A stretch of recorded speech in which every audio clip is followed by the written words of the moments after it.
Welcome to Taste of Shakespeare's production of Comedy of Errors. This is produced by the Longmont Theater Company, where you are tonight, and by the Theater Company of Lafayette, where we will be next week. We do take this on the road. You'll find in the program our website, and you can find out where our other locations are in case you want to come back. That would be awesome. So sit back and relax and enjoy the show.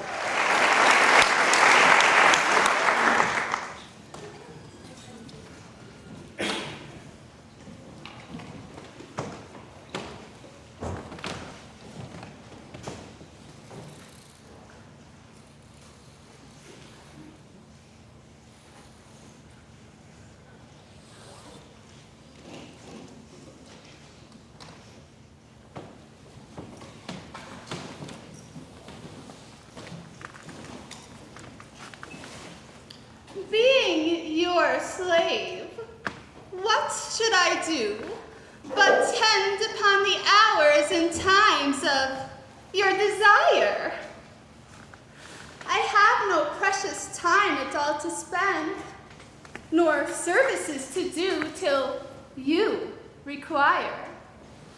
Nor dare I chide the world without end hour, whilst I, my sovereign, watch the clock for you, nor think the bitterness of absence sour when you have bid your servant once adieu.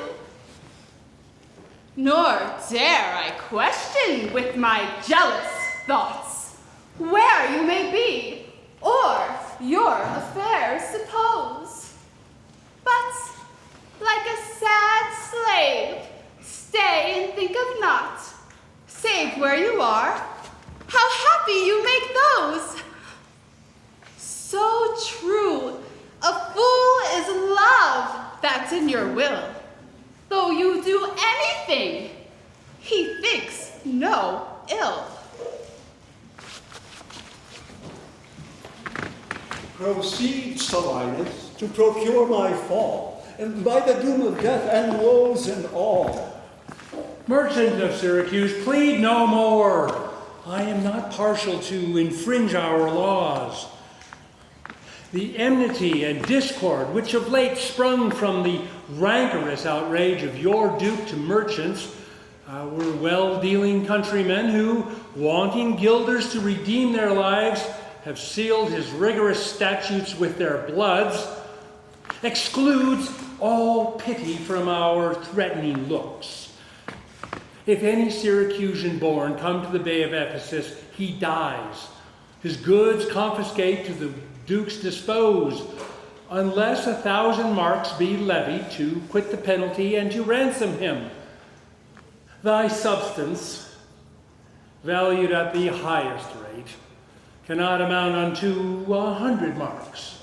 Therefore, by law, thou art condemned to die. Yet this my comfort.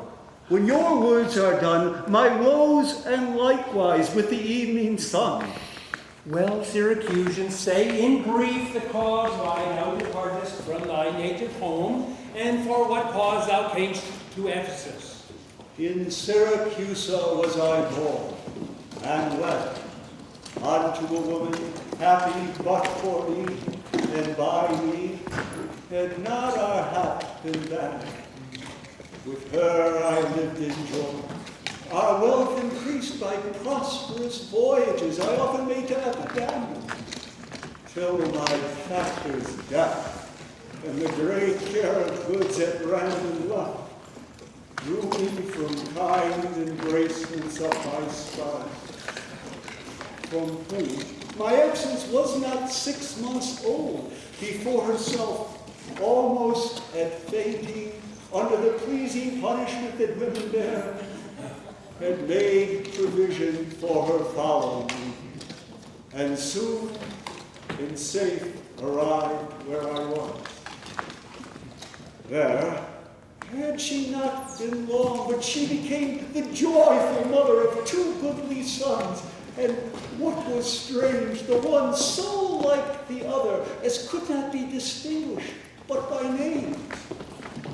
That very hour, And in the self-same inn, a meaner woman was delivered of such a burden, male twins both alike. Those, for their parents were exceeding poor, I bought and brought up to attend my son. My wife, not meanly proud of two such boys, made daily motions for our home return. Unwilling, I agreed. Alas, too soon we came aboard. Oh, let me say no more. Gather the sequel by that one before. Nay, forward, old man, do not break off so, for we may pity, though not pardon thee. A league from Epidamnum had we sailed, before the always wind-obeying deep gave any tragic instance of our harm. But long did we not retain much hope, for what obscured light the heavens did grant, did but convey unto our fearful minds a doubtful warrant of immediate death, which, though myself would gladly have embraced, yet the incessant weepings of my wife, weeping before the wretched sorrow must come, and hideous flames of the pretty days that mourn for passion, ignorant what to fear, forced me to seek delays for them and me. The sailors sought for safety by our boat and left the ship then sinking right to us. My wife, more careful for the latter war, had fastened into a small spare nest, such as seafaring men provide for sport.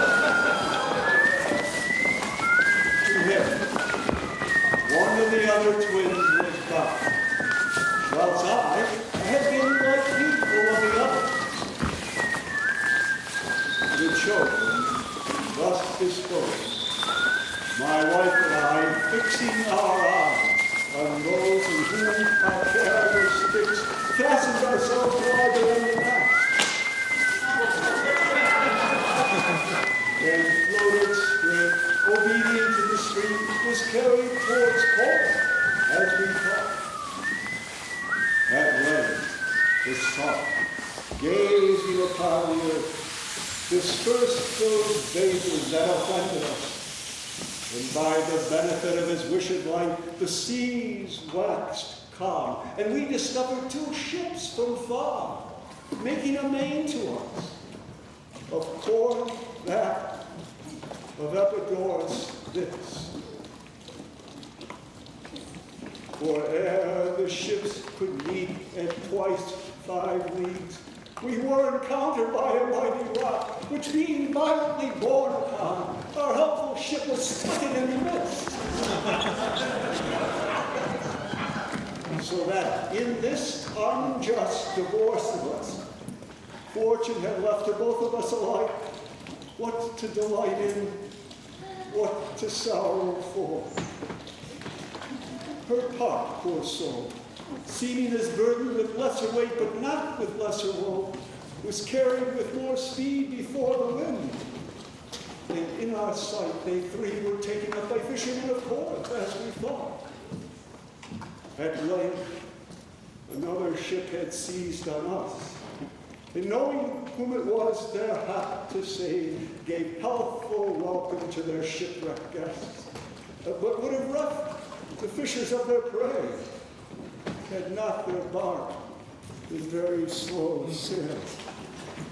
Therefore homeward did they bend their course. Thus have you heard me, severed from my bliss. And for the sake of them thou sorrowest for, do me the favor to dilate at full what hath befallen of them and thee till now. My youngest boy, and yet my eldest care.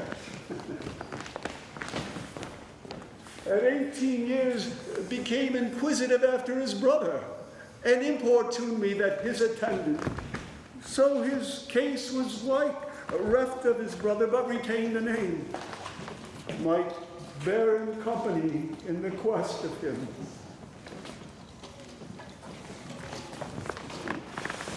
5 summers have I spent in furthest Greece, roaming clean through the bounds of Asia, and coasting homeward came to Ephesus, hopeless to find, yet loath to leave unsought, or any place that harbors men. But here, the story of my life must end. And happy were I in my timely death, could all my travels warrant me they lived. Hapless Aegean, whom the fates have marked to bear the extremity of dire mishap. Now, trust me, were it not against our laws, against my crown, my oath, my dignity, my soul would sue as advocate for thee. But, though thou art the judge to the death, and past sins may not be recalled but to our honor's great disparagement, yet I will favor thee in what I can. Therefore, merchant, I'll limit thee this day to seek thy life by beneficial help. Try all the friends thou hast in Ephesus. Beg thou or borrow to make up the sum and live. If no, then thou art doomed to die. Hopeless and helpless doth Aegean wend, but to procrastinate his lifeless end.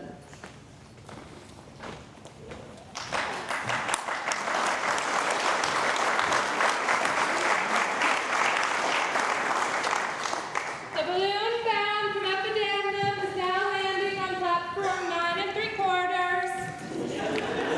Fare thee well. Therefore, get out you are of Epidamnum, lest that your goods too soon be confiscated.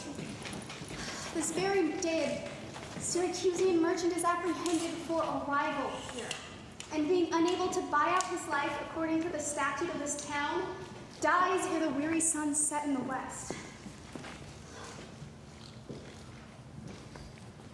Here is your money that you had me keep. Go, bear it to the centaur where we host, and stay there, Dromio, till I come to thee. Within this hour it will be dinner time. Till that, I shall view the manners of the town, peruse the traders, gaze upon the buildings, and then return and sleep within mine inn. For with long travel am I stiff and weary. Get thee gone. Many a man would take you at your word, and go indeed, having so good a mien.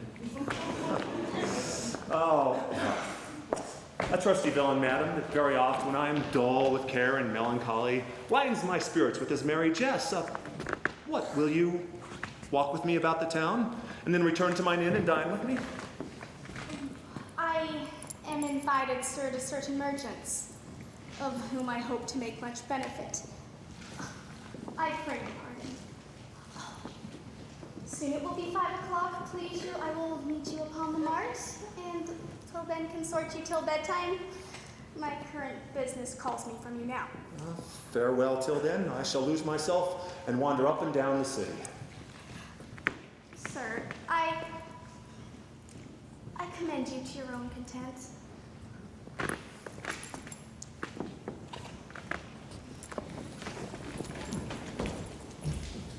She that commends me to mine own content commends me to the thing I cannot get. I to the world am like a drop of water that in the ocean seeks another drop, who, falling there to find his fellow forth, unseen, inquisitive, confounds himself. So I, to find a mother and a brother in quest of them, unhappy, lose myself. Oh, here comes the almanac of my true date. What now? How chance thou art returned so Soon. Return so soon, rather approach too late. The capon burns, the pig falls from the spit. The clock had struck 12 upon the bell. My mistress made it 1 upon my cheek. She is so hot because the meat is cold.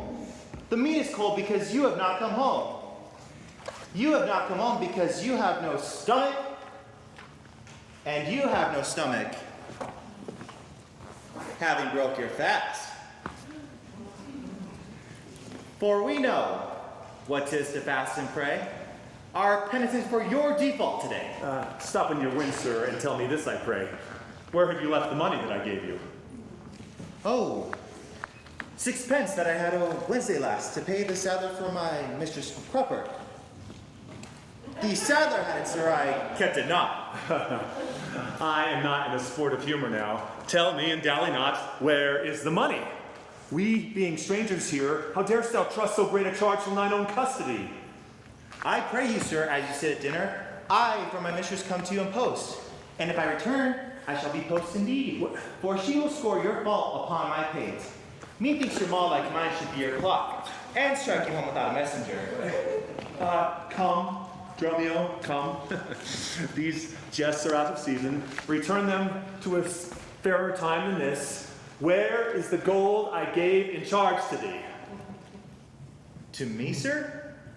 Why, you gave no gold to me. Oh, come on, sir knave. Have done with your foolishness and tell me how thou hast disposed thy charge. My charge was but to fetch you from the mart. Home to your house. The Phoenix, sir. To dinner. My mistress and her sister stays for you. In what safe place have you bestowed my money? Or shall I break that merry sconce of yours that stands on tricks when I am undisposed? Where is the 1,000 marks thou hast of me? I have some marks of yours upon my pate. Some of my mistress marks upon my shoulders. But surely not 1,000 marks between you both. If I should pay your worship for those again, sir, perchance you'll not bear them patiently. Thy mistress marks. What mistress, slave, hast thou? Your worship's wife? My mistress at the Phoenix? She that doth fast till you come home to dinner. And prays that you will hie you home to dinner. What? Will thou flout me thus to my face, being forbid? There, take thou that, sir knave! What mean you, sir? Please hold your hands, and I see that you will not. I shall take my heels. Upon my life, by some device or other, this villain is o'erwrought of all my money. They say this town is full of cozenage, and many such like liberties of sin. If it prove so, I shall be gone the sooner. I'll to the mart to go seek this slave. I greatly fear my money is not safe.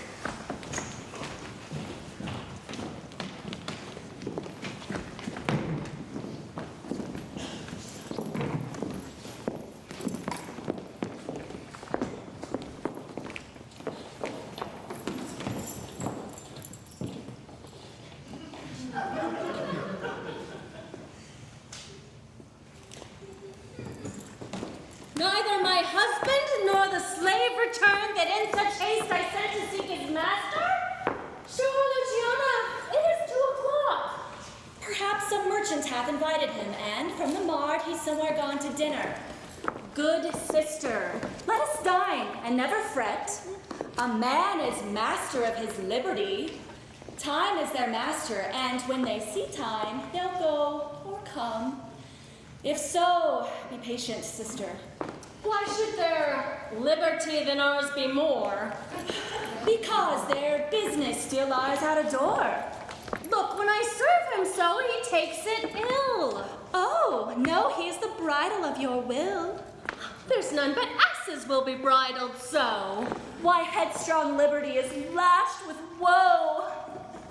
There's nothing situate under heaven's eye, but hath his bound in earth, in sea, and sky. The beasts, the fishes, and the winged fowls are their male subjects and at their controls. Men, more divine masters of all these, lords of the wide world and the wild watery seas, endued with intellectual sense and souls, of more preeminence than fish and fowl, are masters to their females and their lords, then let your will attend on their accords. This servitude makes you to keep unwed. Not this, but troubles of the marriage bed. Oh, but were you wedded, you would bear some sway. Ere I learn love, I'll practice to obey. How if your husband starts some other where? Till he come home again, I would forbear. Patience unmoved. No marvel though she pause. They can be meek that have no other cause. A wretched soul, bruised with adversity, we bid be quiet when we hear it cry.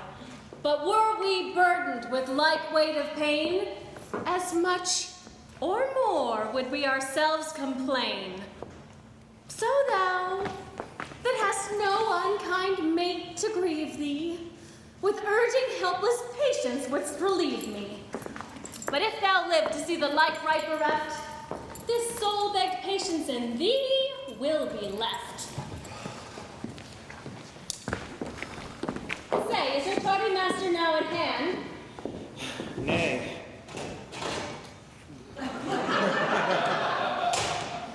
He's at 2 hands with me, and my own 2 ears can witness. Say, didst thou speak with him? Knowst thou his mind?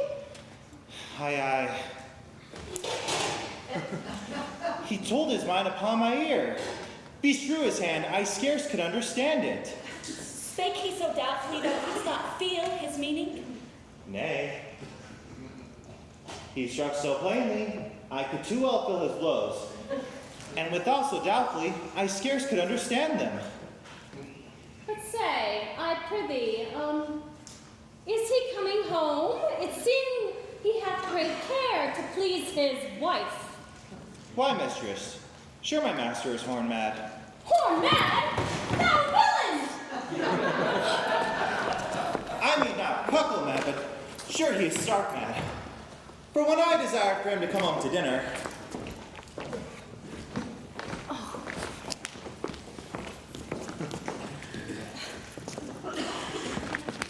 he asked for 1,000 marks in gold. 'Tis dinner time, quoth I.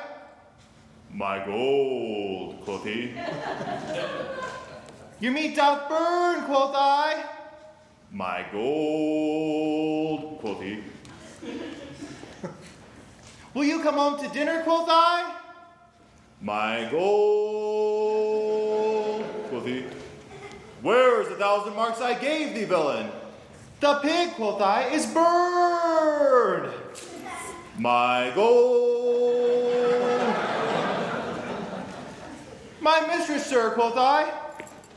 Hang up thy mistress. I know not thy mistress. Out on thy mistress. Quoth who? Quoth my master. I know, quoth he. No house, no wife, no mistress.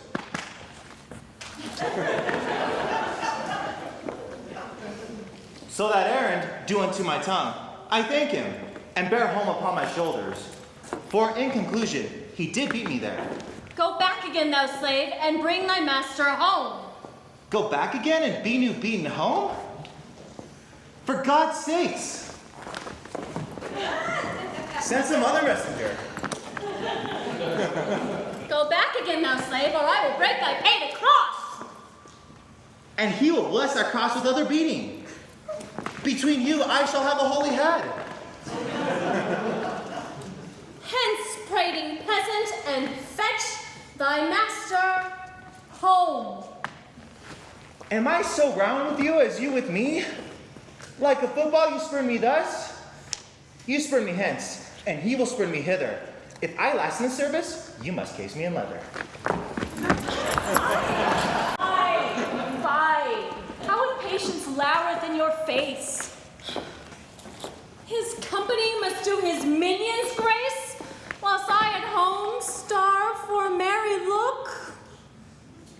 Hath homely age the alluring beauty took from my poor cheek. Then he hath wasted it. Are my discourses dull? Barren my wit?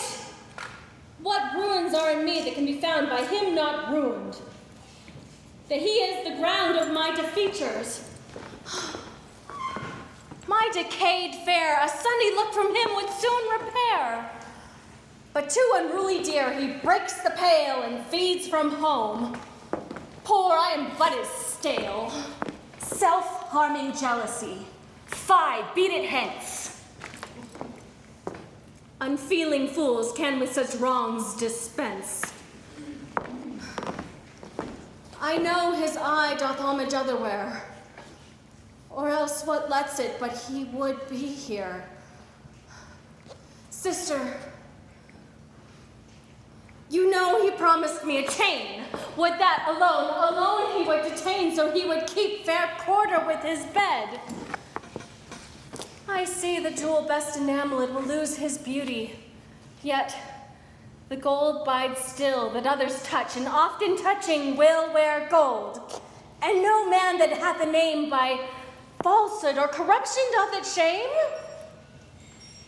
But since my beauty cannot please his eye, I'll weep away what's left, and weeping die. How many fond fools serve mad jealousy? The gold I gave to Dromio is laid up safe at the Centaur. And the heedful slave has wandered forth and cared to seek me out by computation in my host's report. I could not speak to Dromio since I sent him from the mart. Oh, see, here he comes. Why, how now, sir? Is your merry humor altered? As you love strokes, so jest with me again. You know no centaur. You receive no gold. Your mistress sent to have me home to dinner. My house was at the Phoenix? Wast thou mad, that thus so madly thou didst answer me? What answer, sir, when spake I such a word? Even now, even here, not half an hour since. I have not seen you since you sent me hence, home to the centaur with the gold you gave me. Villain, thou didst deny the gold's receipt, and toldst me of a mistress and a dinner, for which I hope thou feltst I was displeased. I am glad to see you in this merry vein. What means this jest? I pray you, master, tell me. Yea, will you jeer and flout me in the teeth? Thinkst thou I jest? Hold. Take thou that and that! Sir, for God's sake! Now your jest is earnest. Upon what bargain do you give it me? Because I sometimes use you for my fool and chat with you, your sauciness will jest upon my love and make a common of my serious hours. If you will jest with me, know my aspect, and fashion your demeanor to my looks, or I will beat this method in your sconce. Sconce, call you it? So you would leave battering. I should get a sconce for my head and ensconce it too, else I shall seek wit in my shoulders. But I pray you, sir, why am I beaten? Dost thou not know? Nothing, sir, but that I am beaten. Shall I tell you why? Aye, sir, and wherefore? For they say every why hath a wherefore. Why first, for flouting me, and then wherefore, for urging it the second time to me. Was ever any man thus beaten out of season, when in the why and wherefore is neither rhyme nor reason? Well, sir, I thank you. Thank me, sir, for what? Marry, sir, for this something that you gave me for nothing. I shall make you amends next, to give you nothing for something. But say you, sir, is it dinner time? No, sir. I think the meat wants that I have. In good time, What's that? Basting. Well, sir, then 'twill be dry. If it be so, I pray you eat none of it. Your reason? Lest it make you choleric and purchase me another dry basting. But, sir, learn to jest in good time. There's a time for all things, I, Antipholus, look strange and frown. Some other mistress hath thy sweet aspects. I am not Adriana, nor thy wife. The time was once when thou unurged wouldst vow that never Words were music to thine ear, that never object pleasing in thine eye, that never touch well welcome to thy hand, that never meat sweet savored in thy taste, unless I spake, or looked, or touched, or carved to thee. How comes it then, O husband, how comes it that thou art thus estranged from thyself? For know, my love, as easy mayest thou fall a drop of water in the breaking gulf, and take unmingled that same drop again, without addition or diminishing, as take from me thyself and not me too.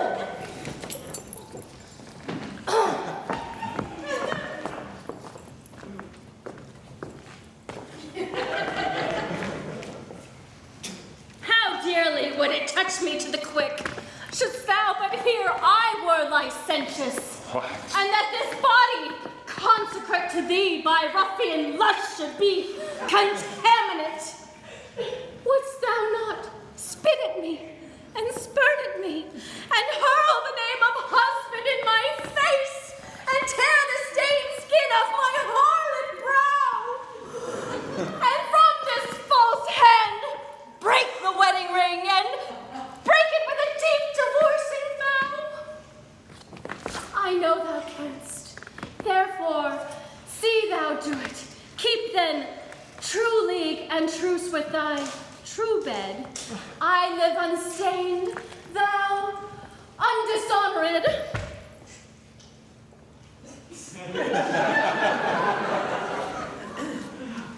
Plead you to me, fair dame? I know you not. In Ephesus am I but 2 hours old, as strange into your town as to your talk, which every word by all my wit being scanned, what wits in all one word to understand? Fie, brother, how the world has changed with you.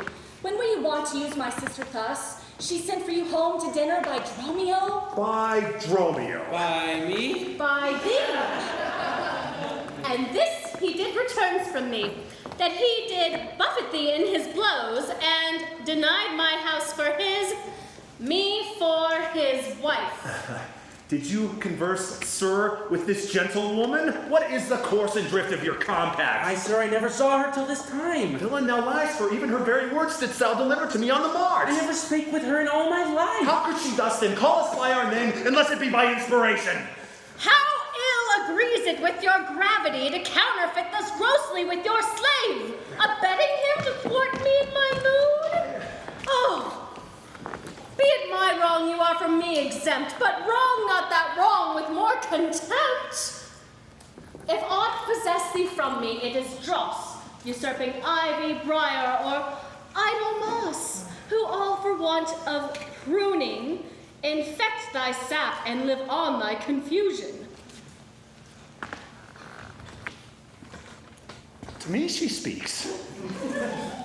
She uses me for her theme. What was I married to her in a dream? Or sleep I now and think I hear all this?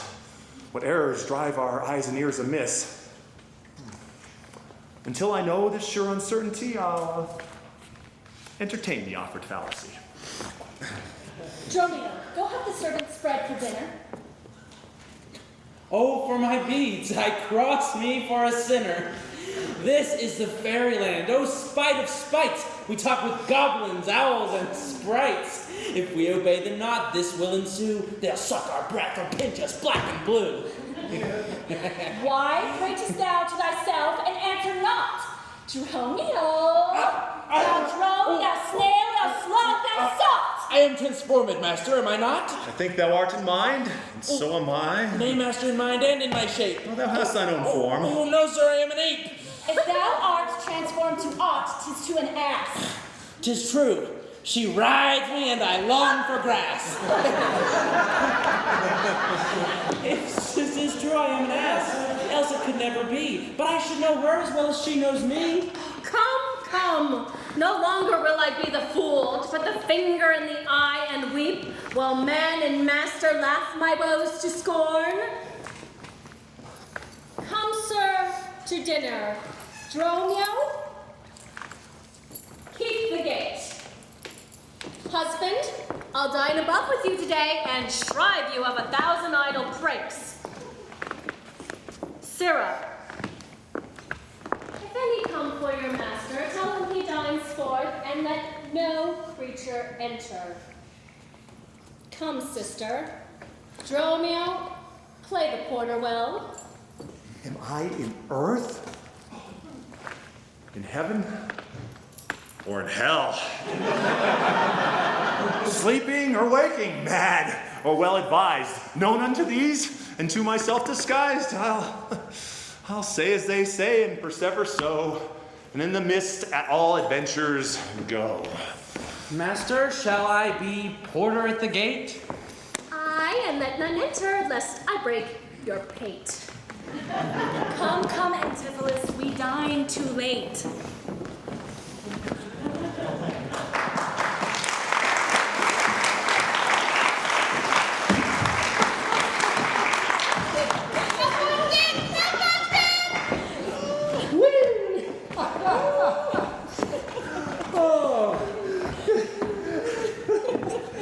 Senora Angela.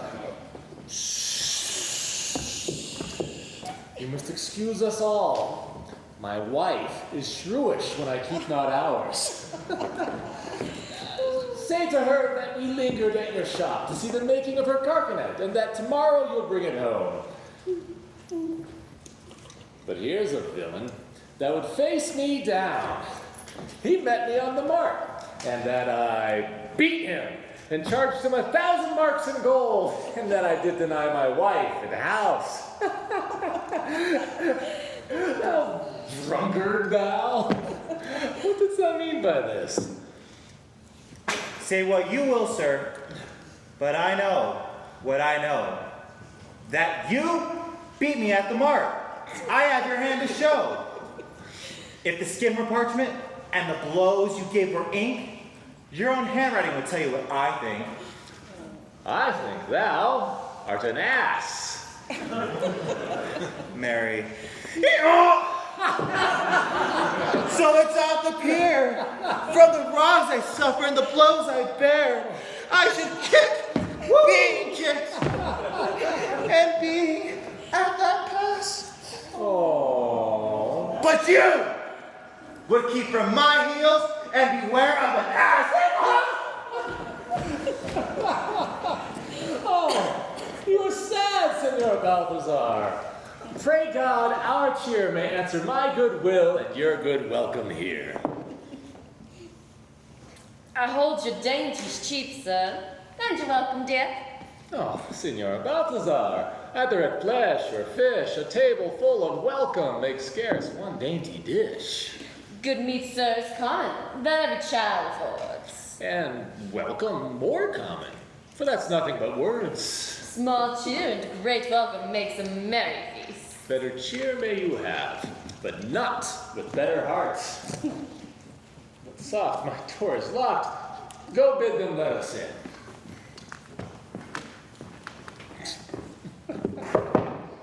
Maud, Bridget, Marion, Cecil, Jillian, Jim, Moan, malt horse, capon, coxcomb, idiot, patch. Either get thee from the door or sit down at the hatch. Dost thou conjure for wenches when thou callst for such store? When one is one too many, go get thee from the door.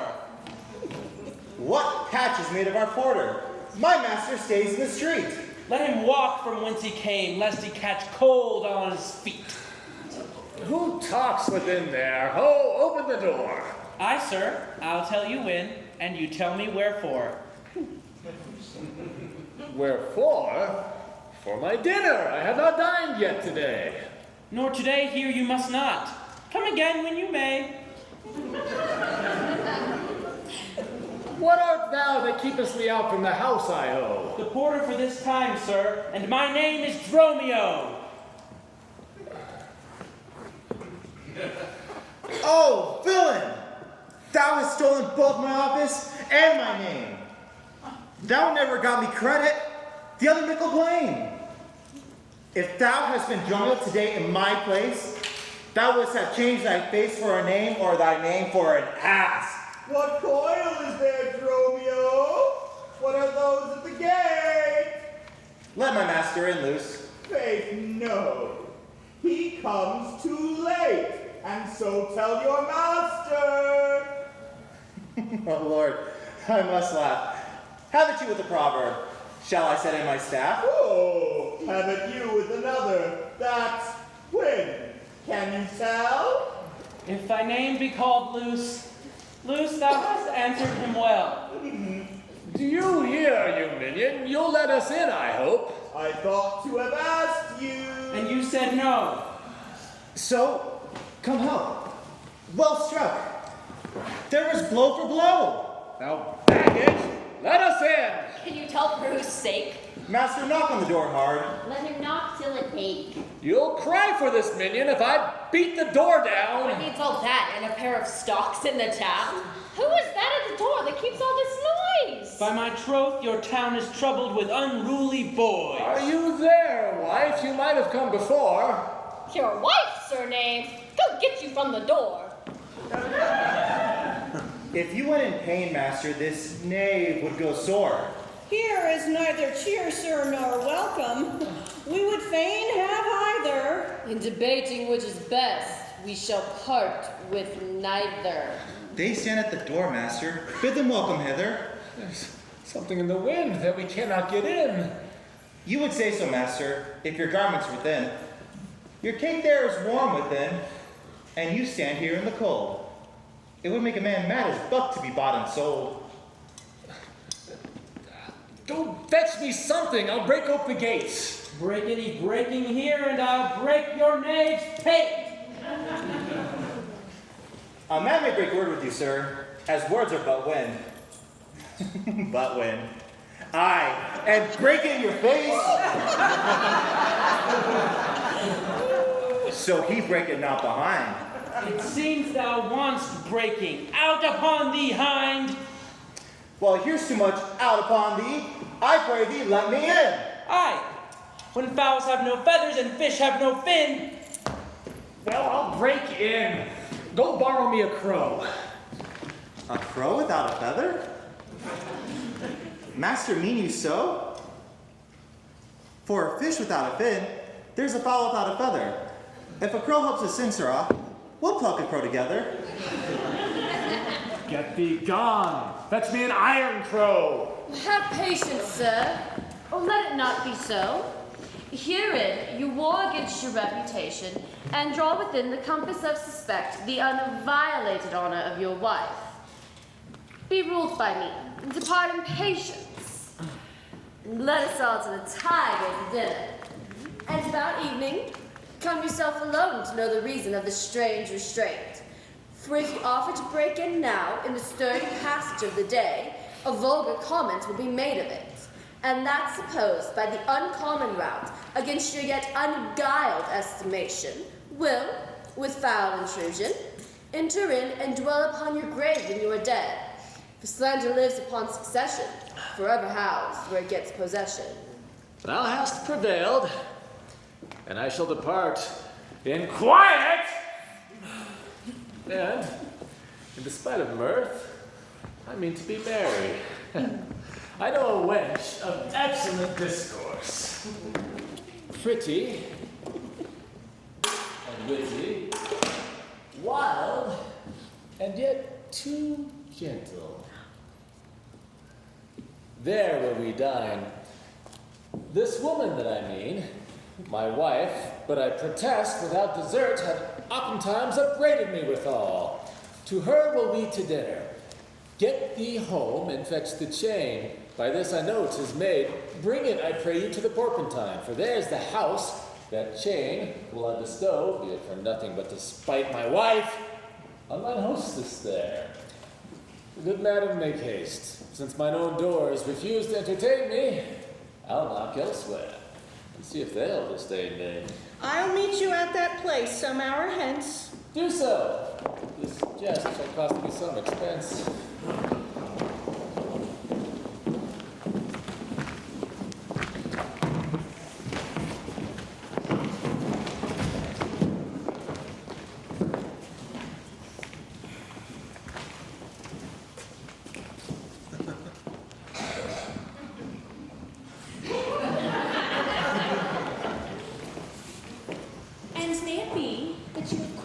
forgot a husband's office? Shall, Antipholus, even in the spring of love, thy love springs rot? Shall love in building grow so ruinous? If you did wed my sister for her wealth, then for her wealth's sake, use her with more kindness. Or, if elsewhere you like, do it by stealth. Muffle your false love with some show of blindness. Bear a fair presence, though your heart be tainted. Teach sin the carriage of a holy saint. Be secret false. What need she be acquainted? What simple thief brags of his own attaint? 'Tis double wrong to truant with your bed, and let her read it in thy looks at board. Shame hath a bastard fame well managed. Ill deeds are doubled with an evil word. Then, gentle brother, get you in again. Comfort my sister. Cheer her. Call her wife. 'Tis holy sport to be a little vain when the sweet breath of flattery conquers strife. Gentle mistress, what your name is else I know not, nor by what wonder you do hit on mine.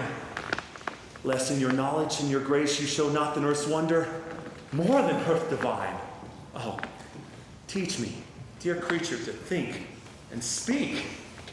Lay open to my earthly gross conceits, smothered in errors, feeble, shallow, weak, the folded meaning of your words' deceit. But if that I am I, then well I know, your weeping sister is no wife of mine, nor to her bed no homage do I owe.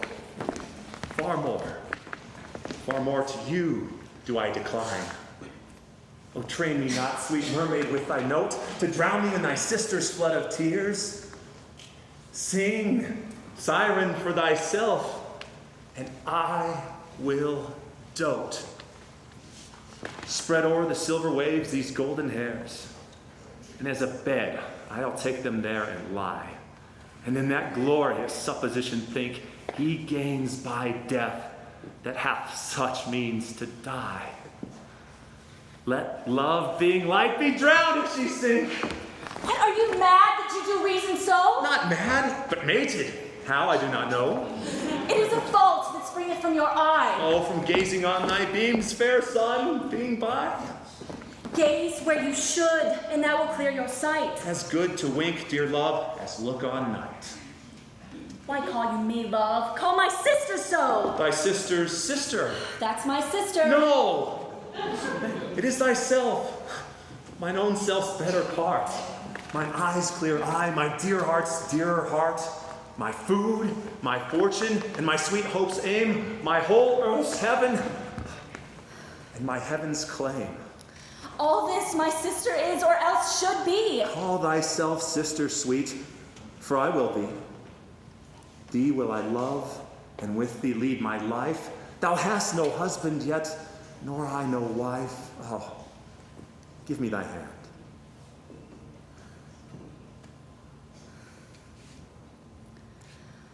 Oh, soft air. Soft air. Oh, hold you still. I'll fetch my sister and get her goodwill.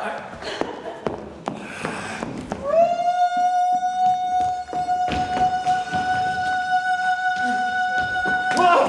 What happened now, Romeo? Where runs thou so fast? Do you know me, sir? Am I Romeo? Am I your man? Am I myself? Thou art Romeo, thou art my man, thou art thyself. I am an ass. I am a woman's man. And besides myself. What woman's man? And how besides thyself? Besides thyself? Marry, sir.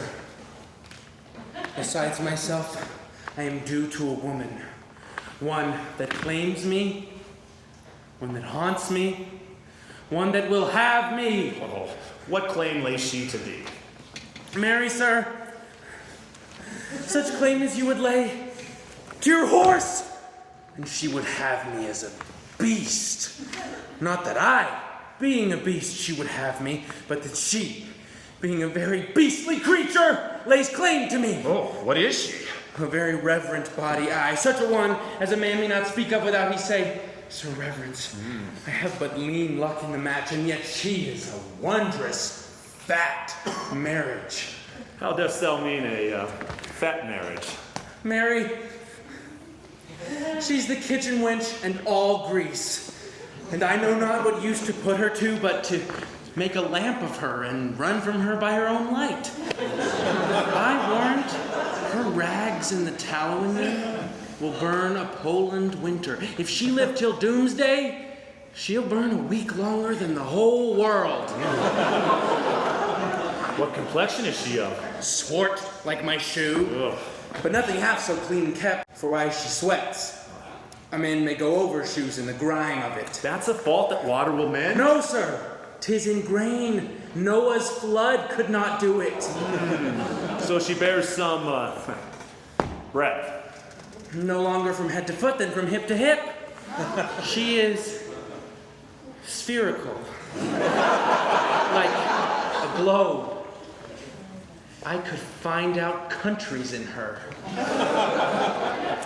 In what part of her body stands Ireland? Mary, in her buttocks, I found it out by the bogs. Where France?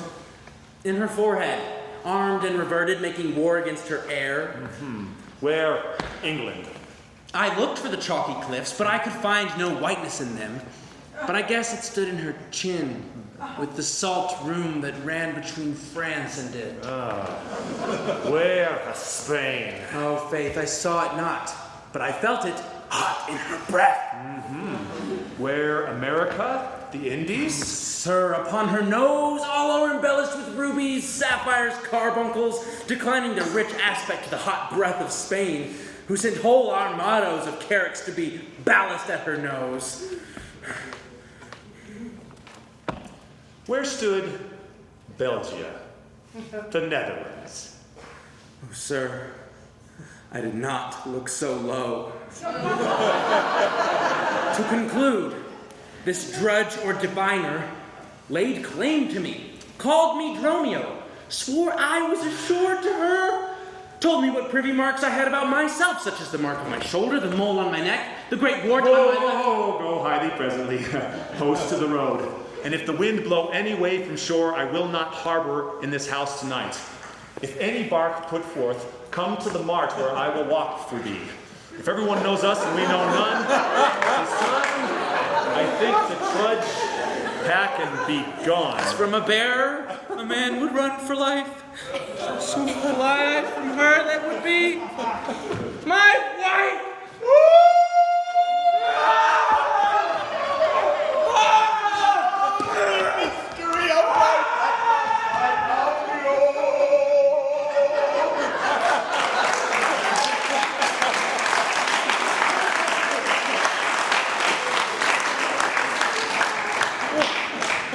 There's none but witches that do inhabit here. And therefore 'tis high time I were hence. She that doth call me husband, even my soul doth for a wife abhor. But her fair sister, possessed of such a sovereign grace, of such enchanting presence and discourse, hath almost made me traitor to myself. But lest myself be guilty to self-wrong, I'll stop mine ears against the mermaid's song. Master Antipholus. Aye, that's my name. I know it well. Lo, here's the chain. I thought to obtain you at the Porpentine, but the chain unfinished made me stay thus long. What is your will I should do with this? Oh, what please yourself, sir. I made it for you. For me? I bespoke it not. Not once, nor twice, but 20 times you have. Go home with it and please your wife withal, and soon, at supper time, I'll visit you and then receive my money for the chain. Oh, I pray you, receive the money now, lest both chain and money be gone. Oh, you are a merry man, sir. Very well. What I should think of this, I cannot tell. But, this I think. There's no man is so vain that would refuse so fair an offered chain. I see a man here need not live by shifts when on the street he meets such golden gifts. I'll to the mart, and there for Dromio stay. And if any ship put out, then straight away.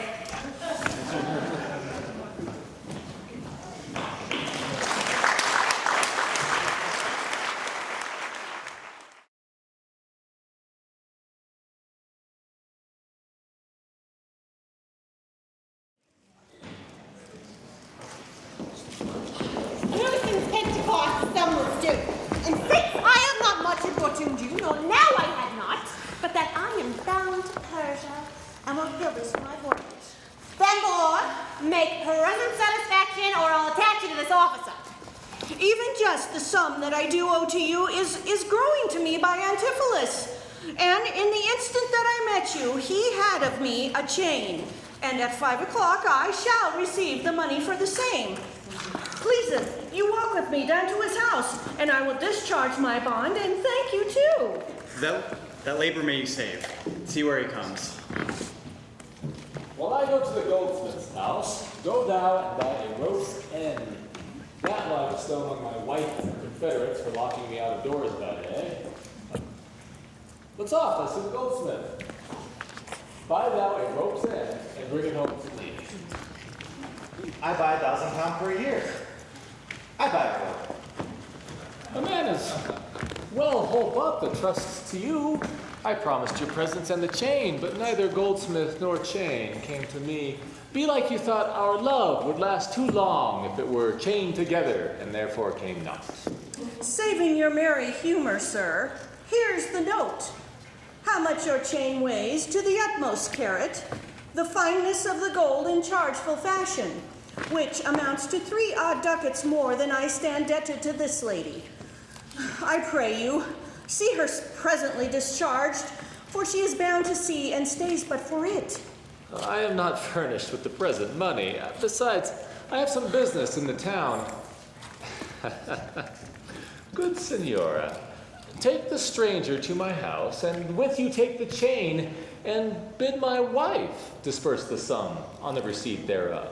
Perchance I will be there as soon as you. Then you will bring the chain to her yourself? No, bear it with you, lest I come not time enough. Well, I will, sir. Have you the chain about you? And if I have not, I hope that you have, or else you may return without your money. Nay, come, I pray you. Give me the chain. Both wind and tide stays for this lady, and I to blame have held her here too long. Good Lord.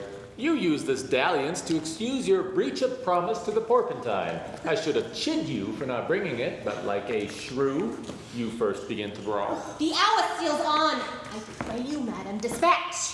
You see how she importunes me. The chain! Why, take it to my wife and collect your money. Come, come, you know I gave it to you even now. Either send the chain or send me by some token. Fine, now you run this humor out of breath. Where's the chain, I pray you? Let me see it. My business cannot brook the stallions. Good sir, say whether you answer me or no. If not, I'll leave her to the officer. I answer you. What should I answer you? The money that you owe me for the chain. I owe you none till I receive the chain. You know I gave it to you half an hour since. You gave me none. You wrong me much to say so. You wrong me more, sir, in denying it. Consider how it stands upon my credit. Well, officer, arrest her by suit. I do. And charge thee in the Duke's name to obey. This touches me in reputation. Either consent to pay the sum for me, or I attach you by this officer. Consent to pay thee that I never had? Arrest me, foolish woman, if thou darest. Here is thy sum. Arrest him, officer. I would not spare my brother in this case if he should scorn me so apparently. I do arrest you. Sir, you hear the suit?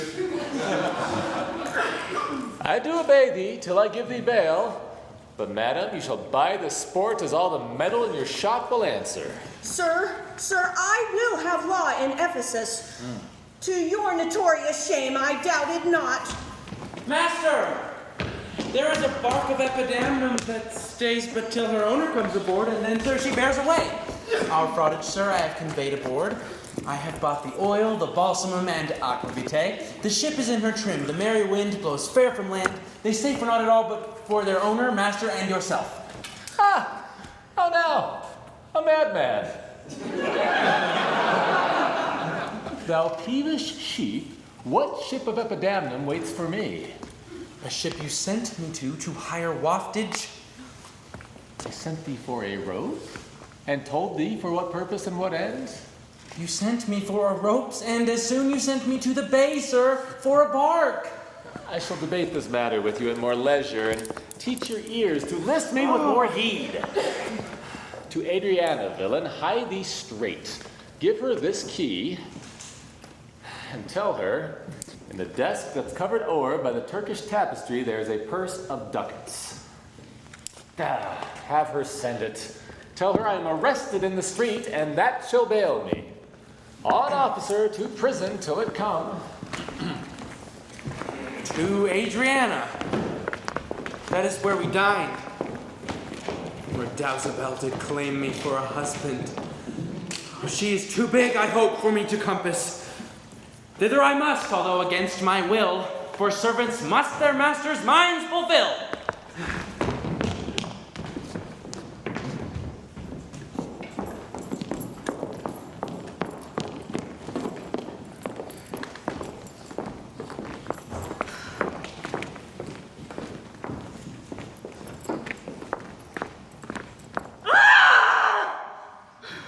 Luciana, did he tempt thee so? Looked he austerely in his eye to tell if he perceived him earnest, yea or no? Looked he or red, or sad, or pale, or merely? What observation madest thou in his face of his heart's meteors tilting in his face? First, he denied you had in him no right. The more he did me none, the more my spite. Then swore he that he was a stranger here. And true he swore, though yet forsworn he were. Then pleaded I for you. And what said he? The love I begged for you, he begged for me. With what persuasion did he tempt thy love? With words that in an honest suit might move. First he did praise my beauty, then my speech. Did speak him fair? Have patience, I beseech. I cannot, nor I will not. My heart, though not my tongue, though not my heart, will have his will. He is deformed, crooked, old and sere, ill-faced, worse-bodied, shapeless everywhere. Vicious, ungentle, foolish, blunt, unkind, stigmatical in making, and worse in mind. Who would be jealous then of such a one? No evil lost is wailed when it is gone. I think him better than I say. But here in others' eyes were worse. Far from her nest the lapwing cries away. My heart prays for him, though my tongue do curse. Here! Go! The desk! The purse! Sweet, now! Make haste! How hast thou lost thy breath? By running fast. Why, man, what is the matter? Where is your master? Is he well? He's in Tartar limbo, worse than hell. A devil in an everlasting garment hath him, one whose hard heart is buttoned up with steel. A fiend, a fury, pitiless and rough. A wolf, nay, worse, a fellow all in buff. a hound that runs counter and draws dry-foot well? He that before the judgment carries poor souls to hell? Why, man, what is the matter? I know not the matter. He is rested on the case. What, is he arrested? Tell me at whose suit? I know not at whose suit he is arrested well, but he's in a suit of buff which rested him. That much can I tell. Will you send him, mistress, redemption, the money in his desk? Go. Fetch it, sister.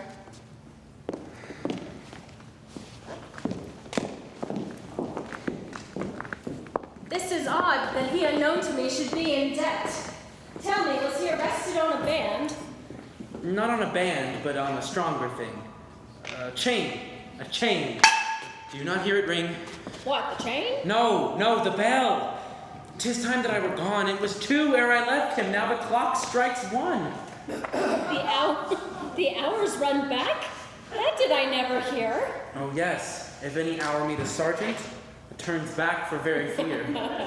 As if time were in debt. How fondly dost thou reason? Time is a very bankrupt and knows more than he's worth to season. Nay, he's a thief too. Have you not heard men say that time comes stealing on by night and day? If time be debt and theft and a sergeant in the way, hath he not reason to turn back an hour in a day? Come, Dromio. There's the money. Bear it straight. Bring thy master home immediately. Come, sister. I am pressed down with conceit. Conceit my comfort and my injury.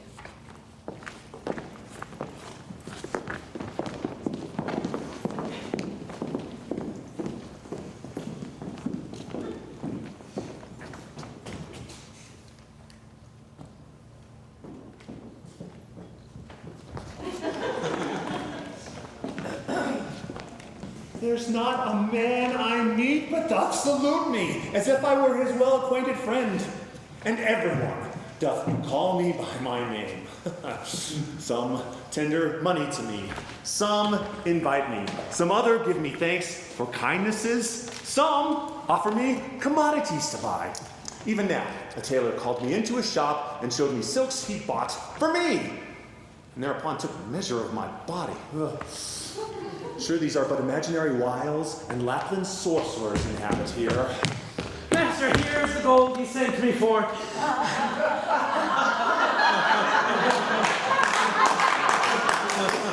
I understand thee not. No! Why, 'tis a plain case. He that went like a base viol in a case of leather. The man, sir, that when gentlemen are tired gives them a sob and rests them. He that takes pity on decayed men and gives them suits of durance. He that sets up his rest to do more exploits with his mace than a Morris pike. What? That means an officer? Aye, sir. The sergeant of the band. He that brings any man to answer it that breaks his band. He that thinks a man always going to bed and says, God give you good rest. Well, sir, there rests in your foolery. Is there any ships put forth tonight? May we be gone. Why, sir, I brought you word an hour since that the bark expedition put forth tonight. And then you were hindered by the sergeant to tarry for the hoy delay. Here are the angels you sent me for to deliver you. The fellow is distract, and so am I. And here we wander in illusions. Some blessed power deliver us from hence. Well met, Master Antipholus. I see, sir, you have found the goldsmith now. Is that the chain you promised me today? Satan, avoid, I charge thee. Tempt me not. Master, is this Mistress Satan? It is, the devil. Nay, she is the devil's. Damn. And here she comes in the habit of a light wench. And thereof comes it that the light wenches say, God damn me. And that's as much as to say, God make me a light wench. It is written, they come to men as angels of light. Light is an effect of fire, and fire will burn.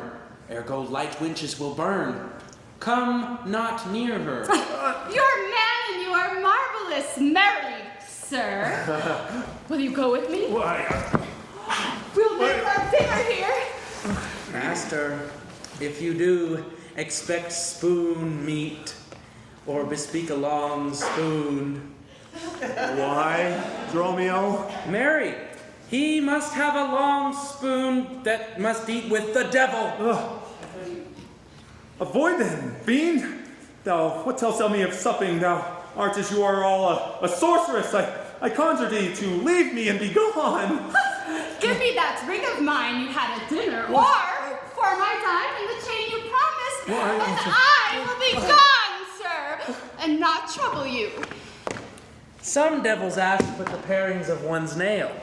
A rush, a drop of blood, a pin, a nut, a cherry stone.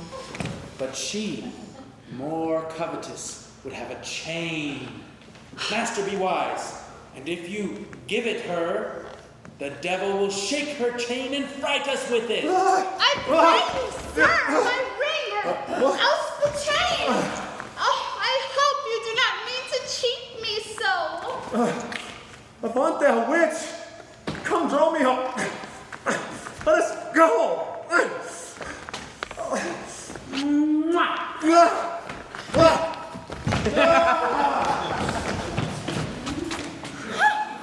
Now, out of doubt, Antipholus is mad. Else would he never so demean himself.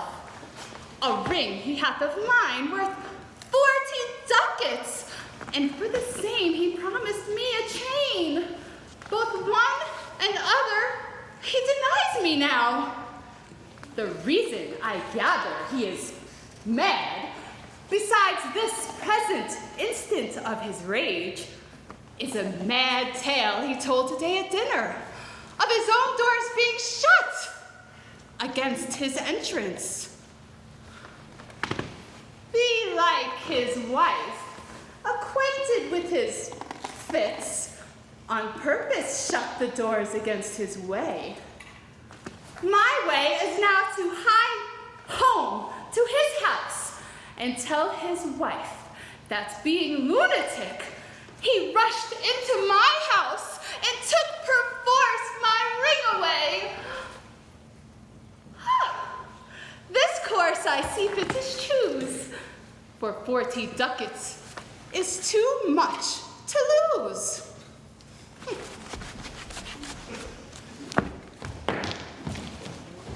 Do not fear me, man, I'll not break away. I'll give thee, ere I leave thee, so much money to warrant thee as I'm rested for. My wife is in a wayward mood today, and will not lightly trust the messenger that I should be attached in Ephesus. I tell you, 'twill sound harshly in her ears. But I see my man, I think he brings the gold. Now, sir, have you that I sent you for? Here's that I warrant you. We'll pay them all.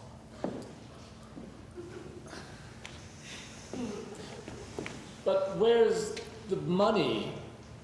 Why, sir, I gave the money for the robe.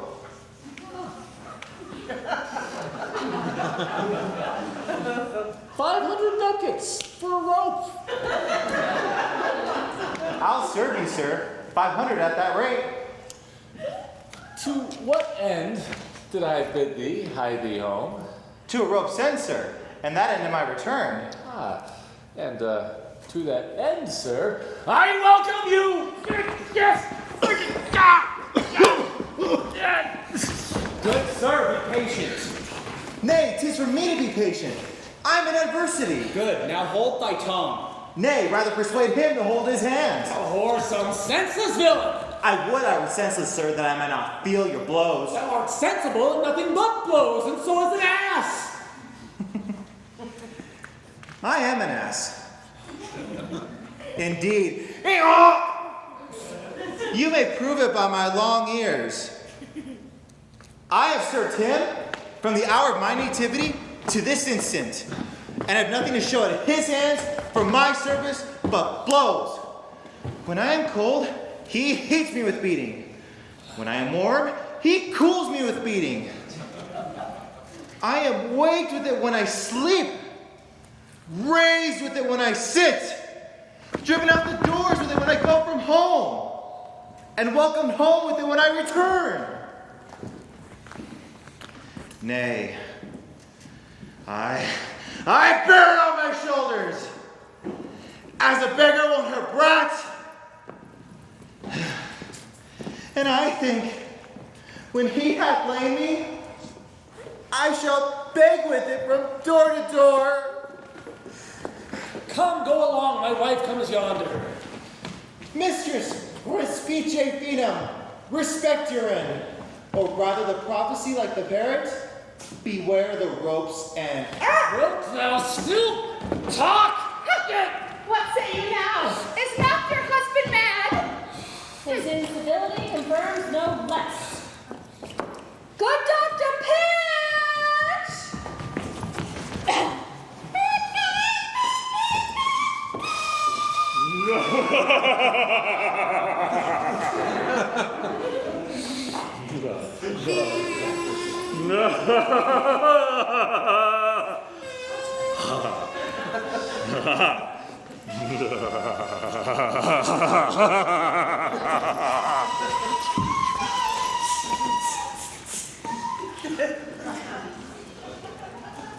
Good Dr. Pinch, you are a conjurer.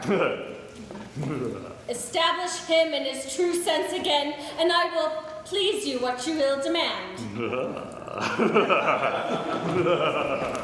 Alas, how fiery and how sharp he looks. Mark how he trembles in his ecstasy. Give me your hand. Let me feel your pulse. There is my hand.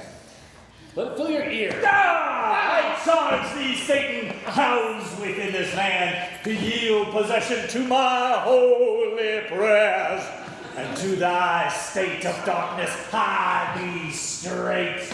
I conjure thee by all the saints in heaven.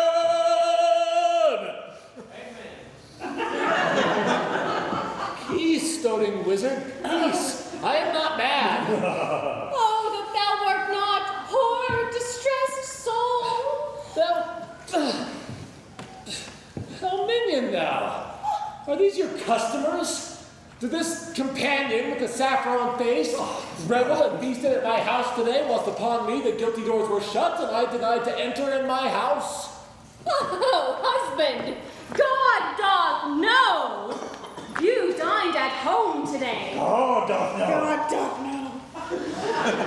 Where would you have remained till this time, free from these slanders and this open shame? Shame.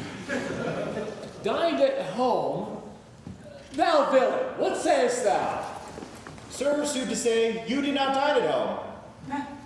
Were not my doors shut up and I locked out? Verity, your door is locked and you shut out. Did not she herself revile me there? Revile! Sans fable, she herself reviled you there. Did not her kitchen maid rail, taunt, and scorn me? Certes, she did. The kitchen vessel scorned you. Scorned you! And did not I, in rage, depart from thence? In verity you did. My bones bear witness. And if since felt the vigor of his rage. It's good to soothe him in these contraries. It is no shame. The fellow finds his vein, and yielding to him humors well his frenzy. Thou hast suborned the goldsmith to arrest me. Alas, I sent you money to redeem you by Dromio, who came in haste for it. Money by me? Pardon goodwill you might, but surely, master, not a rag of money. Wouldst not thou to her for a purse of ducats? He came to me, and I delivered it. And I bear witness with her that she did. God and the roll-maker bear witness that I was sent for nothing but a roll. Mistress, Both man and master is possessed. Possessed? I know it by their pale and deadly looks. They must be bound and laid in some dark room.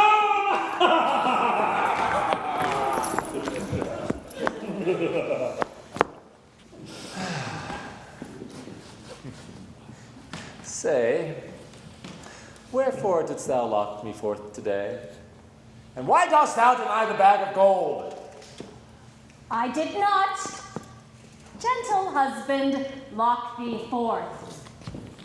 And gentle master, I received no gold, but I confess we were locked out. Confess! Dissembling villain, thou speakest false in both. Dissembling harlot! Thou art false in all, and art confederate with a damned pact to make a loathsome, abject scorn of me. But with these nails, I'll scratch out these false eyes that would behold in me such More company! The fiend is strong in this one! Poor man, how pale and wan he looks. What? Wilt thou murder me? Thou jailer, thou! Am I thy prisoner? Wilt thou suffer them to make a rescue? Masters, let him go. He is my prisoner, and you shall not have him. Go bind this man, for he is frantic too!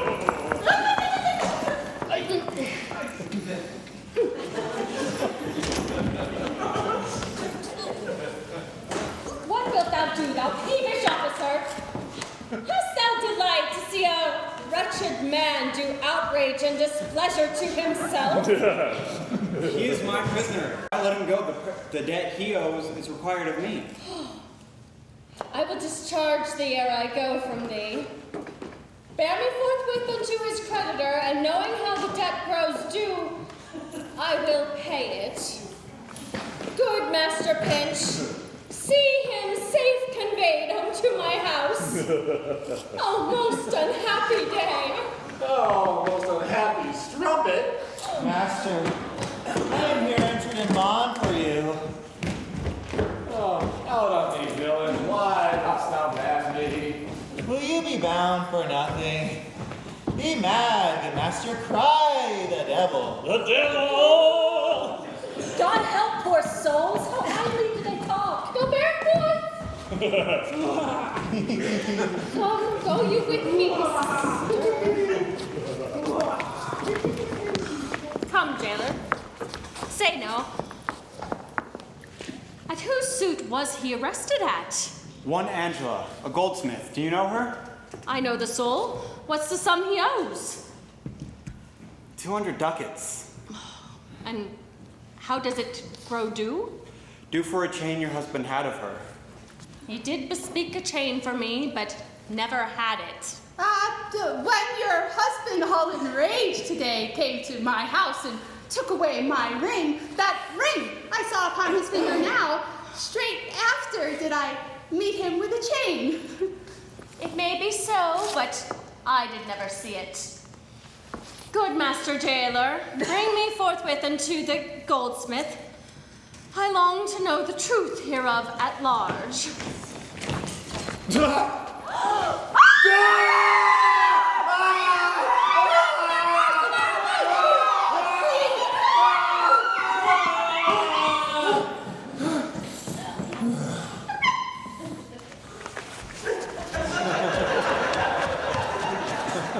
I see these witches are afraid of swords. She that would be your wife now ran from you. Oh, come. Go to the centaur. Fetch our stuff from hence. I long that we were safe and sound aboard. Faith, stay here this night.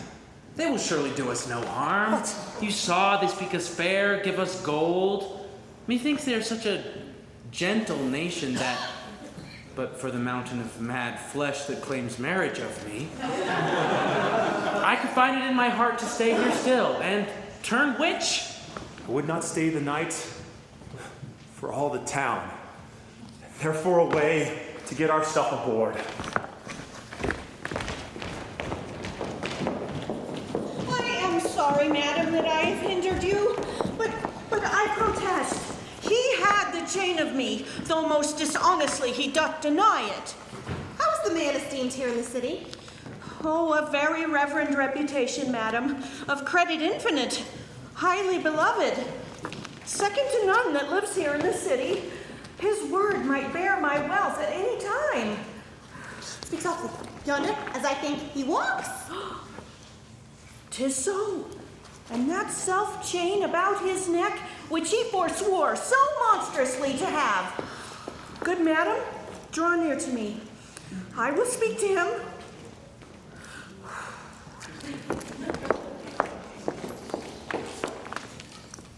Master Antipholus. Ooh.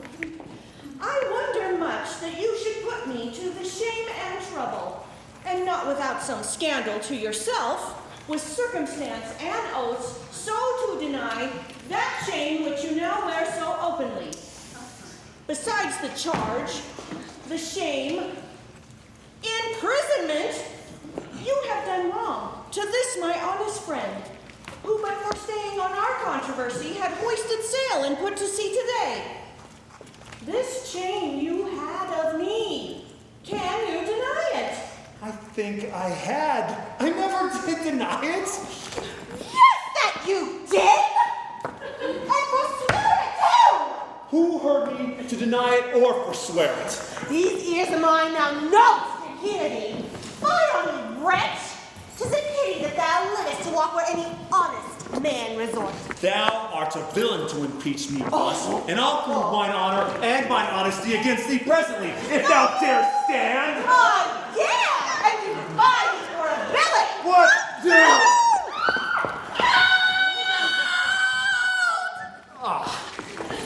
Hurt him not! He's a man! Oh, Cousin, go, bear within him, give his swords away! Bind Romeo too and take him to my house! Run, master, run! Take us out! This is some priory.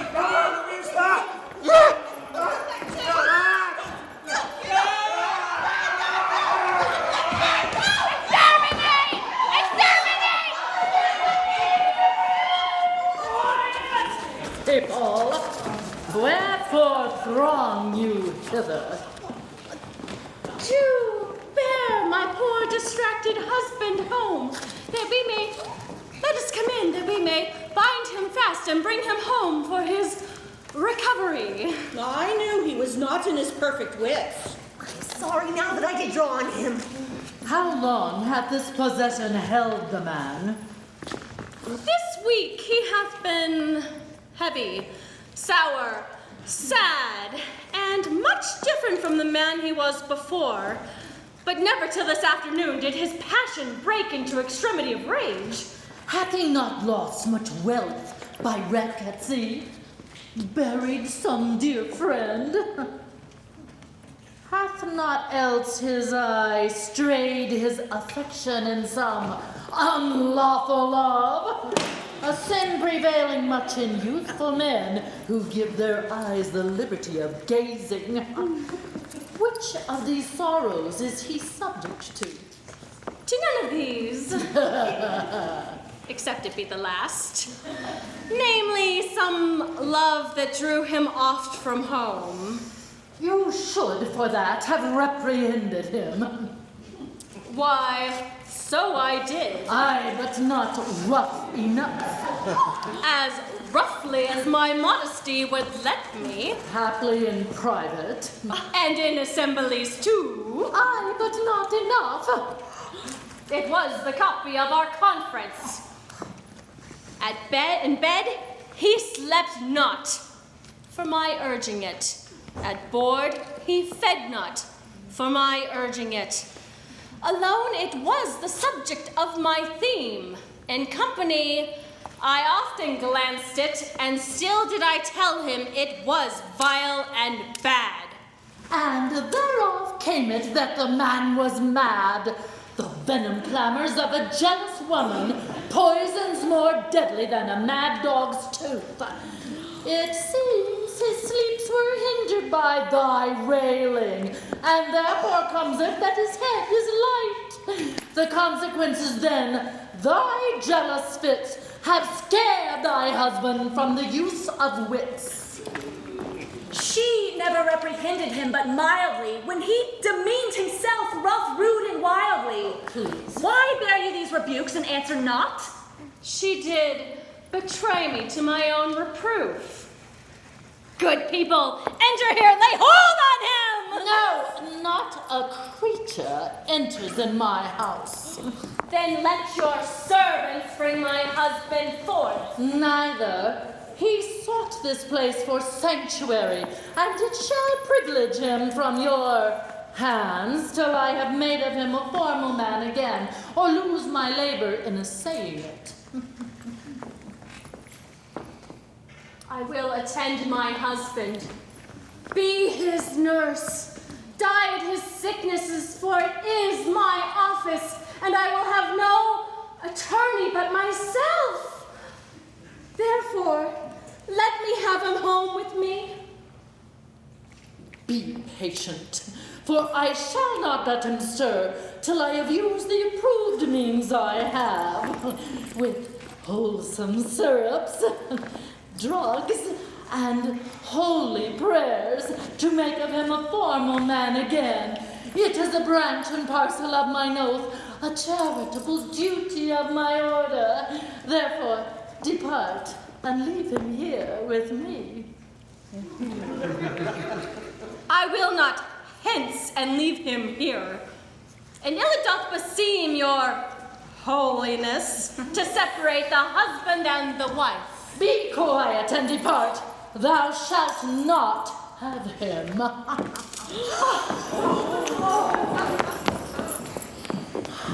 Complain to the Duke of this indignity. Oh, come, go. I will fall prostrate at his feet and never rise until my tears and prayers have won his grace to come in person hither and take perforce my husband from the abyss. By this, I think the dial points at 5. Anon, I'm sure the Duke himself in person comes this way to the melancholy vale, the place of death and sorry execution, behind the ditches of the abbey here. Upon what cause? To see a reverend Syracusan merchant who put unluckily into this bay against the laws and statutes of this town, beheaded publicly for his offense. See where they come. We will behold his death.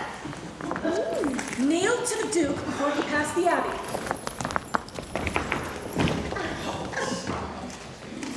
Yet once again proclaim it publicly. If any friend will pay the sum for him, he shall not die, so much we tender him.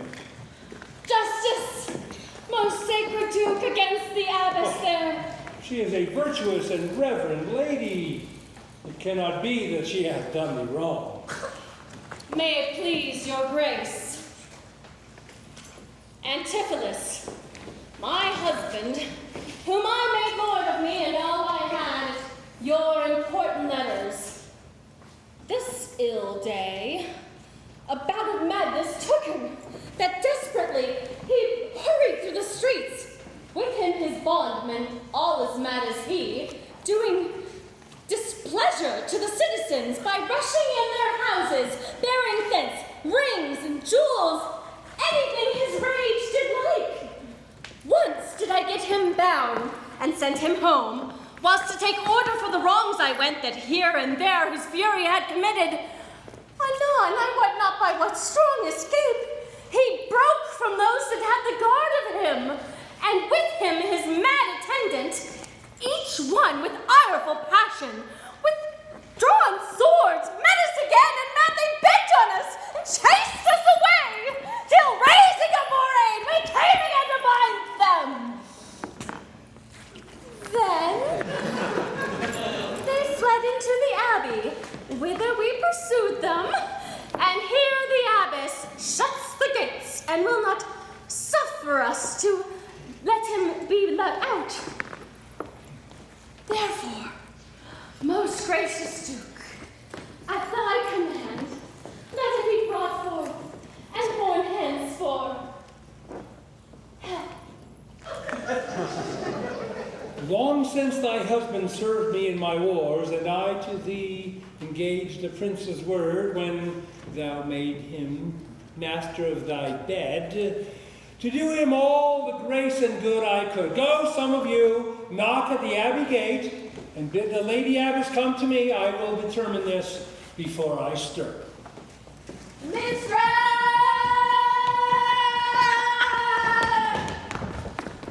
Mistress, shift and save yourself.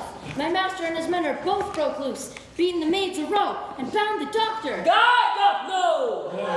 Peace, fools. My master and his men are here, and this is false thou dost report to us. Mistress, upon my life, I tell it true. I have not breathed almost since I could see him. He calls for you and vows, if he can take you, to scorch your face and to disfigure you. Hark! I hear it now. Fly! Mistress, be gone! Come, stand by me, fear nothing. Guard with halberds.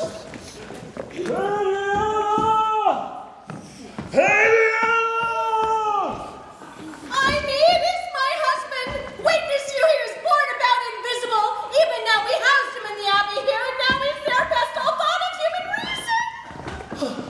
Justice! Oh, gracious Duke, oh, grant me justice. Unless the fear of death doth make me dote, I see my son Antipholus and Romeo. Justice, sweet prince, against that woman there, she whom thou made my wife. My liege, I am advised what I say. Neither disturbed with the effect of wine, nor heady rash, provoked with raging ire, albeit my wrongs might make one wiser mad. That woman locked me out this day from dinner. That goldsmith there, were she not packed with her, could witness it. For she was with me then, having parted to go fetch a chain, promising to bring it to the Porpentine, where Balthazar, and I did dine.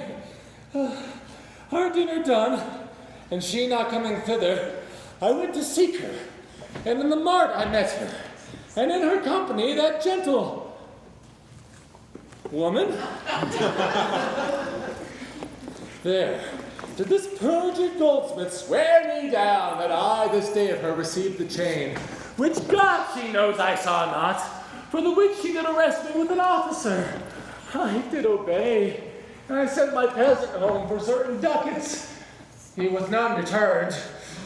Then fairly, I bespoke the officer to go in person with me to my house. By the way, we met my wife, her sister, and a rabble more of vile confederates. Along with them, they brought one pinch. Hungry, lean-faced villain, a mere anatomy. This pernicious slave, forsooth, took on him as a conjurer, and gazing into mine eyes, feeling my pulse, and with no face as twere out facing me, cries out that I was possessed. And then all together they fell upon me, bound me, bore me thence, and in a dark and dankish vault at home there left me and my man, both bound together, till gnawing with my teeth, my bonds asunder, I gained my freedom and ran immediately hither to your grace, whom I beseech to grant me ample satisfaction for these deep shames and great indignities.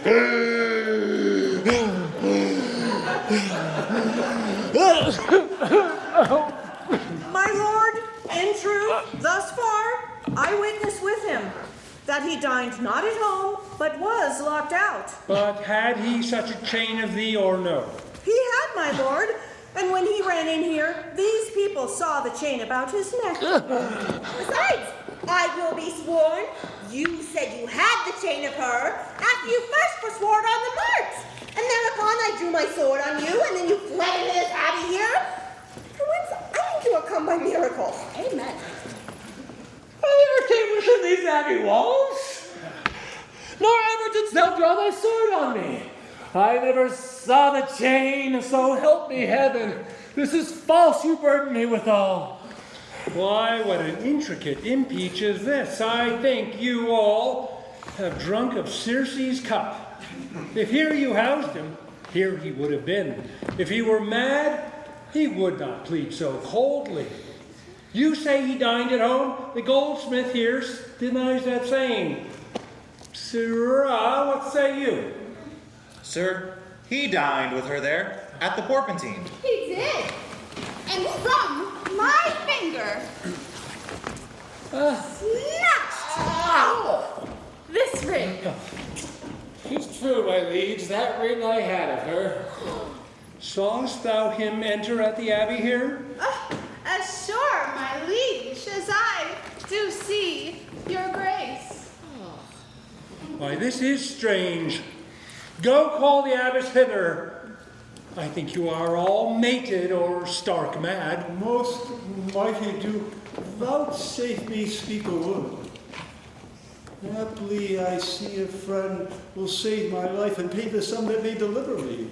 Speak freely, Syracusan, what thou wilt.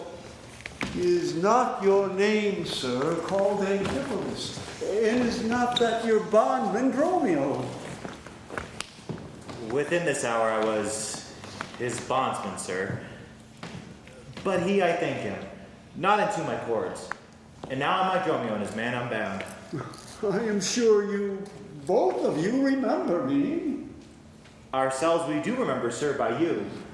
For lately we were bound as you are now. You're not Pinch's patient, are you, sir? Why look you strange on me? You know me well. I never saw you in my life till now. Oh, grief hath changed me since you saw me last, and careful hours with time's deformed hand have written strange features in my face. But tell me, dost thou not know my voice? Neither. Dromio, know thou? No, trust me, sir, nor I. I am sure thou dost. But I'm sure I do not. And whatsoever a man denies, you're now bound to believe him. Not know my voice? Oh, time's extremity, hath thou so cracked and splitted my poor tongue in 7 short years, that here my only son knows not my feeble key of untuned cares. Tell me thou art my son Antipholus. I never saw my father in my life. 7 years since, in Syracuse, boy, thou knowest we parted. But perhaps, my son, thou shamest to acknowledge me in misery. The Duke and all that know me in the city can witness with me that it is not so. I never saw Syracuse in my life. I tell thee, Syracusan, 20 years have I been patron to Antipholus, during which time he ne'er saw Syracuse. I see thy age and dangers make thee dote. Most mighty Duke, behold a man much wronged. See, 2 husbands, or mine eyes deceive me. One of these men is genius to the other, and so of these.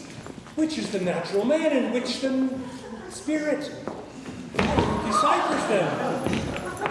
I, sir, am Dromio. Command him away. I, sir Andromio, pray, let me stay. Aegean, art thou not? Or else his ghost? Oh, my old master. Who hath bound him here? Whoever bound him, I will lose his bonds and gain a husband by his liberty. Speak, old Aegean, if thou be'st the man that hadst a wife once called Amelia, that bore thee at a burden 2 fair sons. Oh, if thou be'st the same Aegean, speak, and speak unto the same Amelia. If I dream not, thou art Amelia.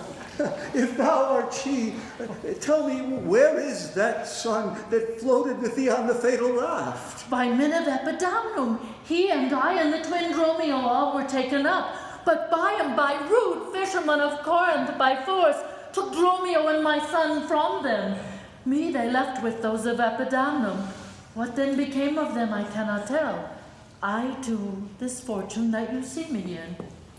Why, here begins his moaning story right.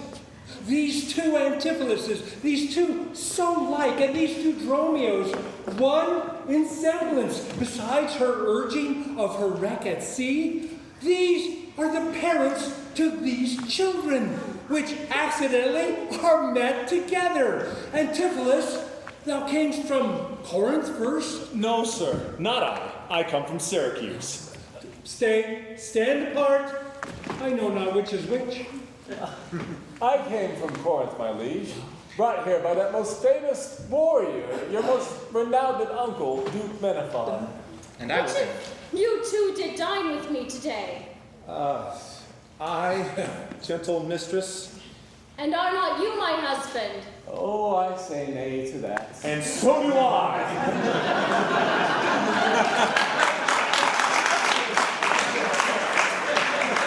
Though she did call me so.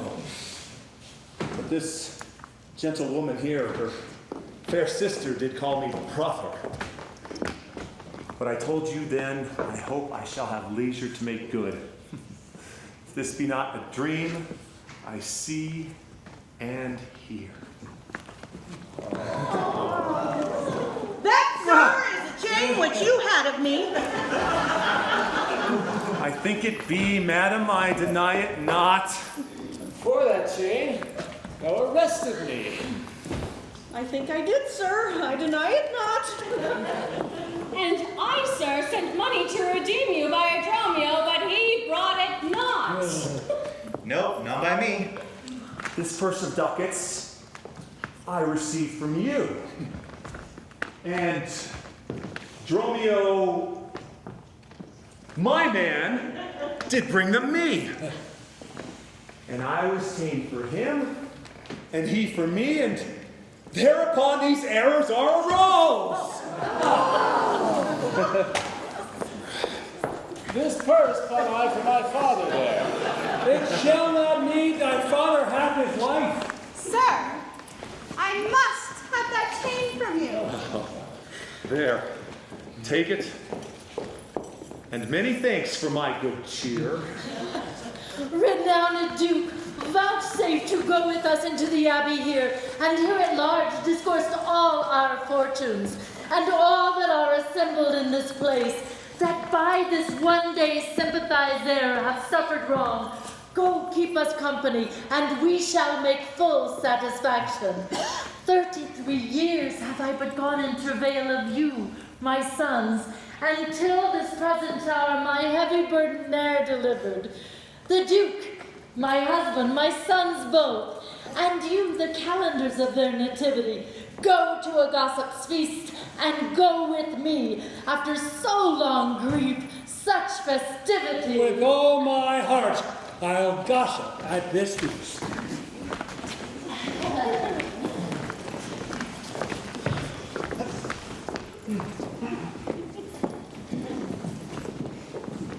Master, shall I fetch your stuff from shipboard? Romeo, what stuff of mine hast thou embarked? Your goods that lay at host, sir, in the Centaur? He speaks to me. I am your master, Dromio. Come, go with us. We'll none. Embrace thy brother there. Joyce with him.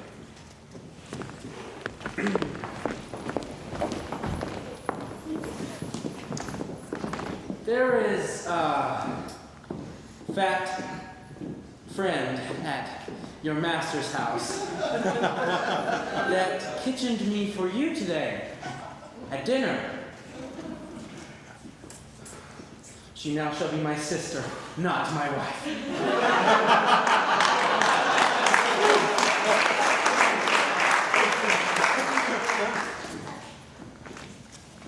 Methinks you are my glass, and not my brother. But I see by you, I'm a sweet-faced youth. Will you walk in to see their gossiping? Not I, sir. You are my elder. That's a question. How shall we try it?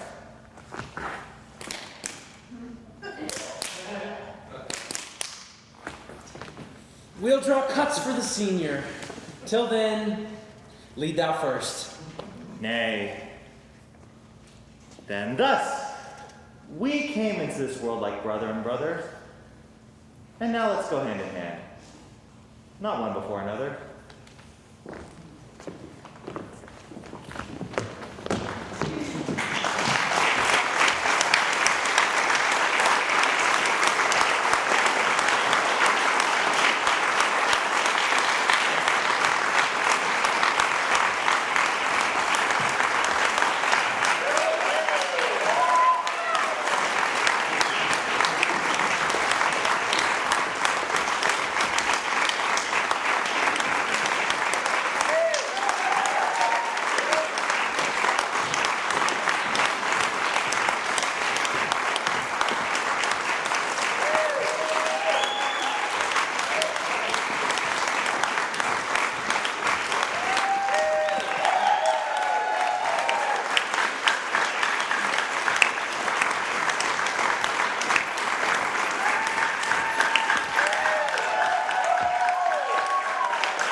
into our performance. We do hope that you enjoyed the Comedy of Errors. If you have any questions about our theater companies or want to see about upcoming shows, please check your program for our websites. We so enjoyed your company and presence and hope that you have a pleasant evening, full or free from errors. The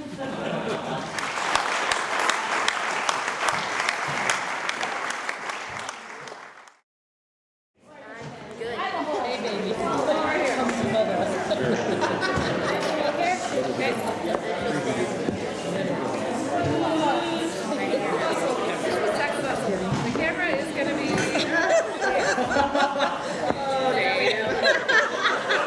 Okay, we're ready. Chris, look towards the flashy light there.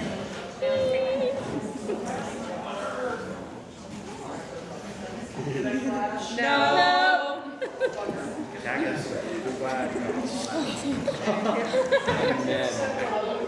Okay. Good idea. Keep smiling. No. Are you comfortable, Dave?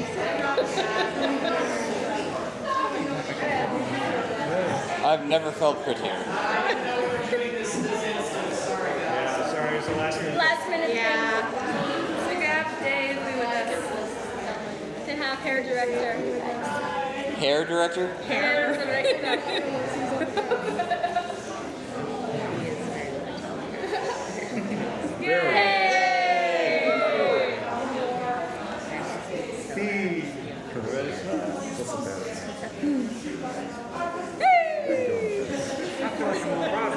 I feel like doing what I like. All I can say is I'm glad I'm wearing trousers with this uniform.